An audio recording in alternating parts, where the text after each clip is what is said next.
This is Neil Rockine. My nickname is the Rockweiler for my unique courtroom style, and I'm the host of the Killer Cross-Examination podcast.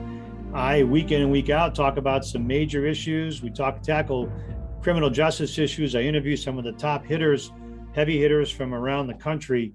And as you know, I've spent so much time talking about the Robert Durst case. I've been fascinated by it, fascinated by the twists and turns of the Robert Durst case, going all the way back to the disappearance of Kathy Durst, the movie, the trial in Galveston, the acquittal in Galveston, the prosecution in California, the subsequent charge in New York, all of it. I've commented on cross-examination after cross-examination and discussed the tactics. And today, not sure how I feel about it, but Robert Durst is dead at 78. And his conviction, according to California law, because he was on direct appeal, will be permanently abated. That's fancy lingo for vacated. And while the records and the historians and those who write history will be able to talk about what Robert Durst did and talk about the case and talk about his life and his trail of death, destruction, and despair, the fact of the matter is that Robert Durst, as a matter of law in California, does not stand convicted of the death of Susan Berman. I mean, what an ending.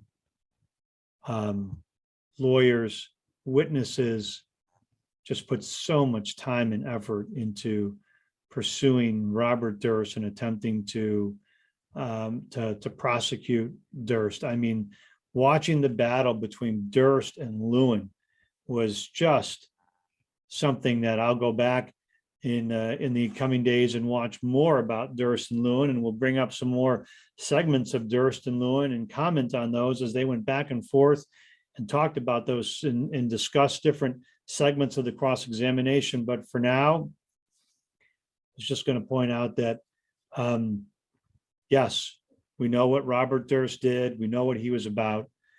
But in the end, there is some sort of feeling that in a way, Durst sort of cheated the hangman, right? It's kind of how it feels. I know John Lewin, the prosecutor who put so much time and energy into prosecuting and pursuing Durst, he said recently, quote, "Whether that conviction legally stands after his death is irrelevant to what all of us know happened," Lewin said. He said, "I don't believe that the technicality that results from someone dying before their conviction is final is going to change the legacy of Bob Durst. He died a person who killed 3 people. Nothing is going to ever change that," Lewin said. And while all of that may be true, this end to this legacy will be talked about, this legacy, the Robert Durst legacy, to the extent there is, and will be discussed for years to come. And yes, I know it doesn't change the legacy of Bob Durst, but it does change the record. Robert Durst was convicted, and now he is not. This is Neil Rockine, host of the Killer Cross-Examination podcast, with a real quick segment to discuss the aftermath of Robert Durst's death. His lawyers have already filed for his conviction to be set aside. That will happen. Despite all that time and effort, Robert Durst will not, as the permanent record goes, be convicted for the murder of Susan Berman. Wow. What an ending. This is Neil Rockine, host of the Killer Cross-Examination podcast. Subscribe, like, follow, tune in. But again, I mean, I don't even know how to end this segment of this podcast other than to say, wow, just wow.